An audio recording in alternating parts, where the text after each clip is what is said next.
নমস্কাৰ ছাত্ৰ ছাত্ৰীসকল ৰেডিয়েন্স ফাউণ্ডেশ্যনৰ ফালৰ পৰা যি বিনামূলীয়া দশম শ্ৰেণীৰ কাৰণে পাঠ্যক্ৰম আৰম্ভ কৰা হৈছিল সেই পাঠ্যক্ৰমৰ আজি মই তোমালোকক ৰাসায়ন বিদ্যা ভাগৰ তাৰ যিটো চেপ্টাৰ আৰম্ভ কৰিম যিটো অধ্যায় আৰম্ভ কৰিম সেই অধ্যায়টো হৈছে ৰাসায়নিক বিক্ৰিয়া আৰু সমীকৰণ কেমিকেল ৰিএকশ্যন এণ্ড ইকুৱেশ্যন এতিয়া তোমালোকে জানা যে দুই ধৰণৰ পৰিৱৰ্তন মানে তোমালোকে জানা যে যেটো চেঞ্জ হয় দুই ধৰণৰ চেঞ্জ হয় এটা চেঞ্জক আমি কি বুলি কওঁ ভৌতিক পৰিৱৰ্তন বা ফিজিক্যাল চেঞ্জ আৰু এটা পৰিৱৰ্তনক আমি ৰাসায়নিক চেঞ্জ বা ৰাসায়নিক পৰিৱৰ্তন বুলি কওঁ ভৌতিক পৰিৱৰ্তন মানে ধৰা তোমালোকে আইচ অহুপা থৈ দিছা বৰফ এহুপা থৈ দিছা সেইখিনি পানী হৈ গ'ল তোমালোকে শিলগুটি এটা মৰিয়াই ভাঙি পেলালা তো এনেকুৱা ধৰণৰ পৰিৱৰ্তনক যি পৰিৱৰ্তনত কি হয় কোনো নতুন যৌগ বা মৌলৰ প্ৰস্তুত নহয় তেনে পৰিৱৰ্তনক আমি ভৌতিক পৰিৱৰ্তন বা ফিজিক্যাল চেঞ্জ বুলি কওঁ আৰু ৰাসায়নিক পৰিৱৰ্তন মানে হৈছে যিটো পৰিৱৰ্তনত নতুন যৌগ বা নতুন মৌলৰ সৃষ্টি হয় নতুন যৌগ বা মৌল বা নতুন পদাৰ্থৰ সৃষ্টি হয় সেই পৰিঘটনাবিলাকক আমি কি বুলি কৈছো ৰাসায়নিক পৰিৱৰ্তন এতিয়া মই তোমালোকক ডেফিনেশ্যনটো লিখি দিছো যে যি ৰাসায়নিক সংযোজনৰ দ্বাৰা মৌলবিলাকৰ পৰমাণু আৰু যৌগবিলাকৰ অণু সংযোজিত হৈ একেলগে লগ লাগি নতুন মৌল বা নতুন যৌগ প্ৰস্তুত কৰাৰ যিটো প্ৰক্ৰিয়া সেই প্ৰক্ৰিয়াটোক আমি ৰাসায়নিক বিক্ৰিয়া বুলি কৈছো এতিয়া আমাৰ চাৰিওফালে বহু ধৰণৰ ৰাসায়নিক বিক্ৰিয়া ঘটি থাকে তোমালোকে সাধাৰণতে দেখা পোৱা যে লোহাৰ কটাৰী এখন বা লোহাৰ ৰডেলাৰ মামৰে ধৰে মামৰে ধৰাটো এটা ৰাসায়নিক প্ৰক্ৰিয়া ঠিক তেনেদৰে খাদ্য হজম হোৱা বা ডাইজেশ্যন প্ৰচেছটো আমি খোৱা বস্তুটো হজম হৈ যায় তো সেই হজম হোৱা প্ৰক্ৰিয়াটো এটা ৰাসায়নিক বিক্ৰিয়া গাখীৰ আমি থৈ দিলে এই দৈত পৰিণত হয় সেইটো এটা ৰাসায়নিক বিক্ৰিয়া খাদ্য বস্তু ৰন্ধন কৰা খোৱা বস্তু যিটো বনাই ঘৰত আমি যিখিনি খোৱা বস্তু বনাওঁ তো সেই সকলোবিলাক হৈছে ৰাসায়নিক বিক্ৰিয়া তো তেনেকুৱা আমি শ্বাস প্ৰশ্বাস লোৱা ফটোচিনথেসিস প্ৰচেছত যিটো প্ৰচেছত গছে নিজে আহাৰ প্ৰস্তুত কৰে সেই সকলোবিলাক হৈছে ৰাসায়নিক বিক্ৰিয়া আমাৰ চাৰিওফালে ঘটি থকা ঘটনা এতিয়া আমি আজি তোমালোকক কি চেপ্টাৰ পঢ়িম আমি এই চেপ্টাৰটোত আমি কি পঢ়িব লাগিব এই চেপ্টাৰটোত পঢ়িব লাগিব ৰাসায়নিক বিক্ৰিয়া কি আৰু ৰাসায়নিক বিক্ৰিয়াটোক আমি কেনেদৰে ৰিপ্ৰেজেন্ট কৰোঁ কেনেদৰে আমি তাক লিখোঁ আৰু সেই ৰাসায়নিক বিক্ৰিয়া কেই প্ৰকাৰৰ আছে ৰাসায়নিক বিক্ৰিয়া কি প্ৰকাৰৰ আছে আৰু সেই ৰাসায়নিক বিক্ৰিয়া উইথ এক্সাম্পল আৰু তাক আমি কেনেকৈ এটা ৰাসায়নিক বিক্ৰিয়া সমতুল কৰিম সেই সকলোৰ বিষয়ে আমি ইয়াত চেপ্টাৰটোত আলোচনা কৰিম ওকে এতিয়া আমি তোমালোকক মই প্ৰথমে ক'লো ৰাসায়নিক বিক্ৰিয়া কি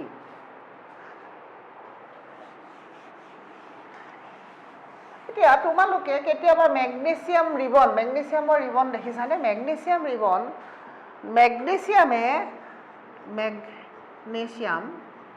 মেগনেছিয়ামে যেতিয়া মেগনেছিয়াম অক্সিজেনৰ লগত লগ লাগি জুই লগোৱা হয় তেনেহলে ই একেবাৰে ব্ৰাইট লাইট বহুত চাকুচাত মাৰি ধৰা পোহৰ এটা জ্বলে আৰু ই কি প্ৰস্তুত কৰে এটা বগা পাউডাৰ প্ৰস্তুত কৰে সেইটো হৈছে মেগনেছিয়াম অক্সাইড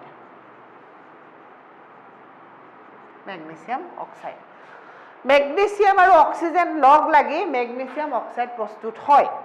এইটো এটা ৰাসায়নিক বিক্ৰিয়া আৰু এই ৰাসায়নিক বিক্ৰিয়াটো আমি ইয়াত শব্দৰে প্ৰকাশ কৰিছো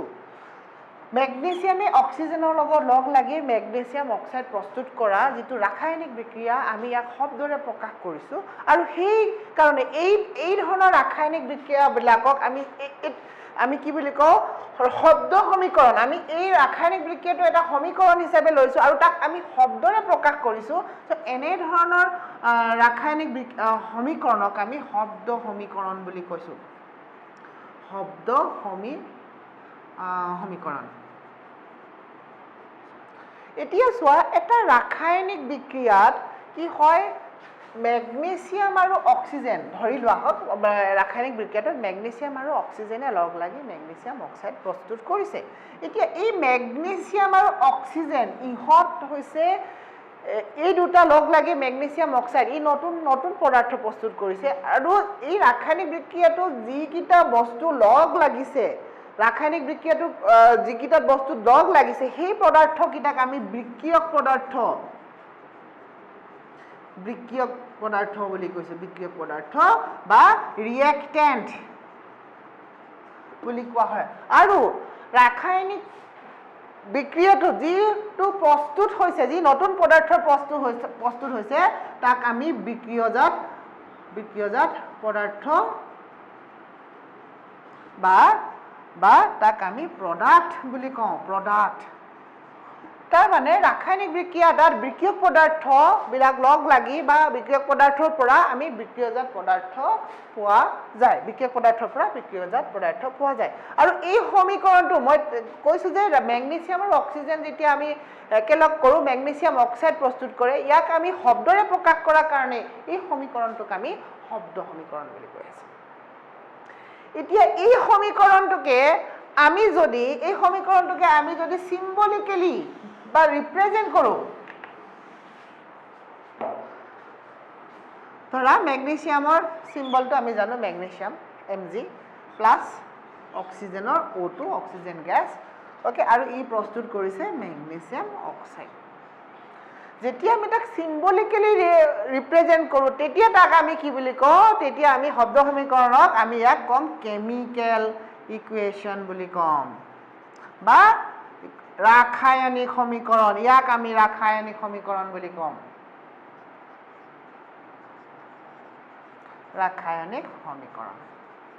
যেতিয়া তাক আমি চিম্বলিকেলি ৰিপ্ৰেজেণ্ট কৰিম এতিয়া মেগনেছিয়াম ৰিবন বাৰ্ণ কৰোঁতে পৰীক্ষাত কেতিয়াবা তোমালোকৰ কাৰণে এটা প্ৰশ্ন আহে যে মেগনেছিয়াম ৰিবনডাল যেতিয়া আমি বাৰ্ণ কৰোঁ তেনেহ'লে মেগনেছিয়াম ৰিবনডালক আমি চফা কৰি ল'ব লাগে চিজ কাগজ মাৰি চফা কৰি ল'ব লাগে তাৰ কাৰণটো কি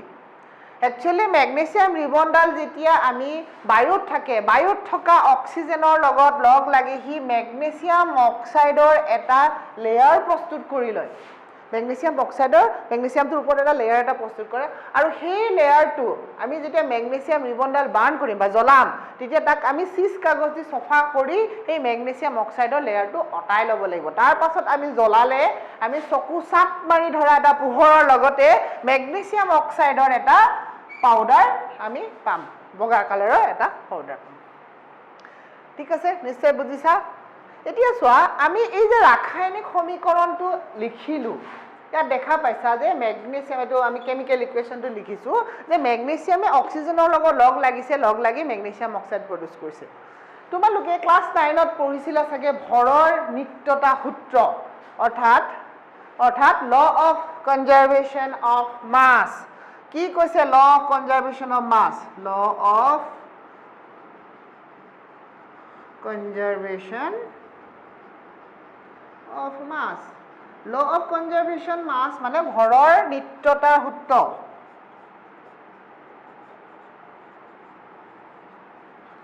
ভৰৰ নিত্যতা সূত্ৰটোৱে কৈছে যে এটা কেমিকেল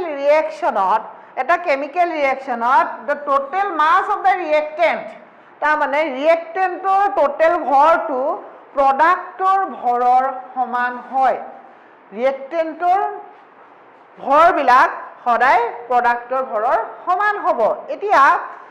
আমি যদি ভৰটো চাওঁ ইয়াত আমি কেইটা পাইছোঁ মেগনেছিয়াম পাইছোঁ এটা মেগনেছিয়াম আছে এটা মেগনেছিয়াম অণু আৰু এটা মেগনেছিয়াম পৰমাণু আৰু এটা অক্সিজেন অণু আৰু ইয়াত লগ লাগি এটা মেগনেছিয়াম অক্সাইডৰ আমি এটা অণু পাইছোঁ এতিয়া আমি যদি চাওঁ ইয়াত যদি আমি ভৰটো চাওঁ ইয়াত দেখা পাম ইয়াত মেগনেছিয়াম এটা আছে ইয়াত মেগনেছিয়াম এটা আছে ঠিকে আছে কিন্তু ইয়াত কি হয় ইয়াত অক্সিজেন দুটা আছে আৰু ইয়াত অক্সিজেন এটা আছে তাৰ ফলত কি হ'ব আমি যদি দুইফালে ভৰ লওঁ তেনেহ'লে কি হ'ব এই বাওঁফালে মানে বিক্ৰিয়ক পদাৰ্থৰ ফালে ভৰটো এনে ক্ষেত্ৰত বেছি হ'ব কাৰণ ইয়াত দুটা অক্সিজেন থকাৰ কাৰণে দুটা অক্সিজেনৰ এটা অক্সিজেন বেছি এটা অক্সিজেনৰ এক্সট্ৰাকে ভৰটো পোৱা যাব সো এনেকুৱা সেইকাৰণে আমি কি কওঁ ভৰৰ নিত্যতা সূত্ৰটোৰ মতে যে দুইফালে সমান কৰিব লাগে সেই কাৰণে আমি কি কৰিব লাগিব এই ৰিয়েকশ্যনটো এই সমীকৰণটোক আমি সন্তুলিত বা সমতুল্য কৰিব লাগিব সমতুল সমীকৰণ ইয়াক কি কৰিব লাগিব দুইফালে থকা অণু আৰু পৰমাণু আৰু অণুৰ সংখ্যাটো সমান কৰিব লাগিব আৰু যেতিয়া সমান হ'ব তেনে সমীকৰণকে আমি বেলেন্স কেমিকেল ইকুৱেশ্যন বা সমতুল্য ৰাসায়নিক সমীকৰণ বুলি কওঁ আৰু আমি যদি সমীকৰণটো সমতুল নকৰাকে লিখি দিওঁ ধৰা এই সমীকৰণটো আমি একো সমতুল কৰা হোৱা নাই এই সমীকৰণটো সমতুল কৰা হোৱা নাই এনে সমীকৰণক আমি জকা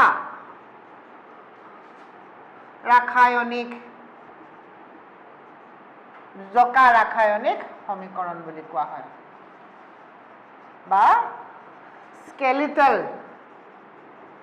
কেমিকেল ইকুৱেশ্যন আৰু যেতিয়া ইয়াক আমি সমতুল কৰিম এই সমতুল কৰিলে আমি ইয়াক কম বেলেন্স কেমিকেল ইকুৱেশ্যন ঠিক আছে ধৰিব পাৰিছে এতিয়া ইয়াক আমি সমতুল কেনেকৈ কৰিম সমতুল কৰাৰ আমি দুইফালে বিক্ৰিয়ক পদাৰ্থৰ ফালে আৰু বিক্ৰিয়জাত পদাৰ্থৰ ফালে অণুবিলাক পৰমাণু বা অণুৰ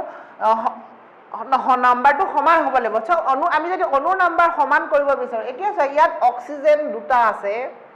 বিক্ৰিয়ক পদাৰ্থৰ ফালে ইয়াত অক্সিজেন এটা আছে ইয়াক যদি আমি 2 এটা লিখি দিওঁ আগত তেনেহ'লে অক্সিজেন দুটা হৈ গ'ল কিন্তু তাৰ লগতে মেগনেছিয়ামৰ অণুৰ পৰমাণুৰ সংখ্যাও দুটা হৈ গ'ল তাৰ ফলত আমি মেগনেছিয়ামৰ আগত 2 এটা লিখিব লাগিব এইটো এটা সমতুল ৰাসায়নিক সমীকৰণ নিশ্চয় বুজিছা ঠিক তেনেকৈ আমি যদি আৰু এটা এক্সাম্পল লওঁ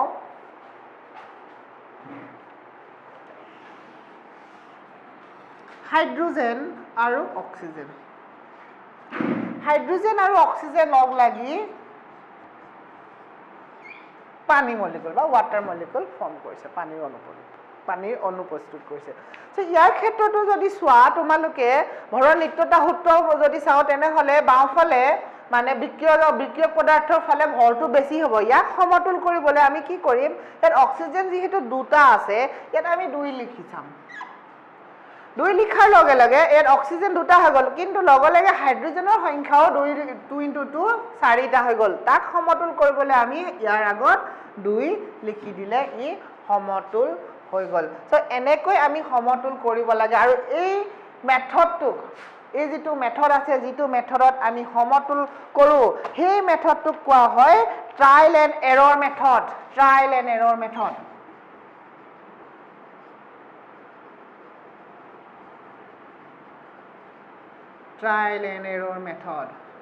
বা অনুমান আৰু প্ৰচেষ্টা পদ্ধতি ইয়াত আমি প্ৰথমে অনুমান কৰি প্ৰচেষ্টা কৰি কৰাৰ কাৰণে আমি এই মেথডটোক ট্ৰায়েল এণ্ড এৰৰ মেথড বুলি কওঁ আমি এতিয়ালৈকে তোমালোকে যিখিনি ৰাসায়নিক সমীকৰণ সমতুল কৰিবা আমি ট্ৰায়েল এণ্ড এৰৰ মেথড দিয়ে কৰিব পাৰিম ঠিক আছে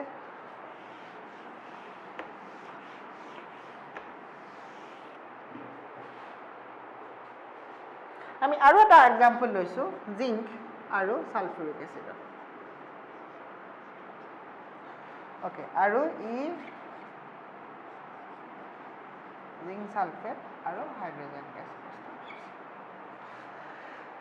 এই সমীকৰণটোত আমি যদি চাওঁ তেন্তে বিক্ৰিয়ক পদাৰ্থৰ ফালে জিংকৰ অণুৰ সংখ্যা পৰমাণুৰ সংখ্যা এটা বিক্ৰিয়জাত পদাৰ্থৰ ফালেও এটাই আছে হাইড্ৰোজেনৰ সংখ্যা দুটা বাওঁফালে সোঁফালেও দুটাই আছে সালফাৰৰ সংখ্যা এটা বাওঁফালে সোঁফালেও এটা আছে অক্সিজেনৰ সংখ্যা 4টা এইফালেও 4টা তো তাৰ মানে এইটো এটা সমতুলিত ৰাসায়নিক সমীকৰণ ঠিক তেনেকৈ যদি আমি আৰু এটা এক্সাম্পল লওঁ আইৰণ প্লাছ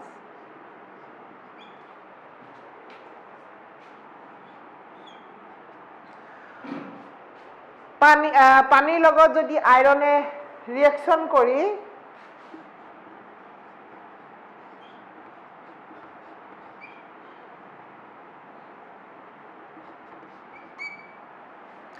ইয়াৰ ক্ষেত্ৰত এই সমীকৰণটোৰ ক্ষেত্ৰত যদি আমি ইয়াক বেলেঞ্চ কৰিবলৈ চেষ্টা কৰোঁ তেনেহ'লে আমি কি দেখা পাম যে ইয়াত অক্সিজেন আছে 4টা, ইয়াত অক্সিজেন আছে এটা, ইয়াত আমি প্ৰথমে 4টো বহাই চাম। এতিয়া অক্সিজেন 4 বহাই দিয়াৰ লগে অক্সিজেন 4টা হৈ গ'ল, কিন্তু হাইড্ৰজেন হৈ গ'ল 4 2 4 2 8 8টা হৈ গ'ল। তো ইয়াত আমি কি কৰিম, এতিয়া ইয়াত আইৰণৰ পৰমাণুৰ সংখ্যা 3, ইয়াৰ আগত আমি 3 পাম। এতিয়া যদি তুমি চোৱা বাওঁফাল মানে বিক্ৰিয়ক পদাৰ্থ আৰু বিক্ৰিয়জাত পদাৰ্থ দুয়োফালে অণুৰ পৰমাণুৰ সংখ্যাটো সমান হৈ গ'ল। ঠিক আছে, বুজি পালা? তো এইখিনি হৈছে আমি কেনেকৈ এটা ৰাসায়নিক সমীকৰণ এটাক সমতুলিত কৰিব লাগে। আজিলৈ ইমানে। আজি তোমালোকক মই শিকালো যে এটা ৰাসায়নিক সমীকৰণ কি, ৰাসায়নিক সমীকৰণৰ প্ৰকাৰ বা ৰাসায়নিক সমীকৰণ কেনেকৈ সমতুল কৰিব লাগে। ইয়াৰ পাছৰ ক্লাছটোত মই ইয়াৰ পাছৰখিনি ষ্টাৰ্ট কৰিম। এতিয়া তোমালোকে যদি মোৰ ক্লাছটো ভাল লাগিছে তেনেহ'লে তো এই চেনেলটো ছাবস্ক্ৰাইব কৰিবা, যাতে ভৱিষ্যতেও তোমালোকে এই চেনেলটোৰ পৰা পোৱা বিনামূলীয়া পাঠদানবিলাক পাই থাকা। তাৰ উপৰিও তোমালোকে শ্বেয়াৰ কৰিবা আৰু ফ্ৰেণ্ডবিলাকক তোমালোকে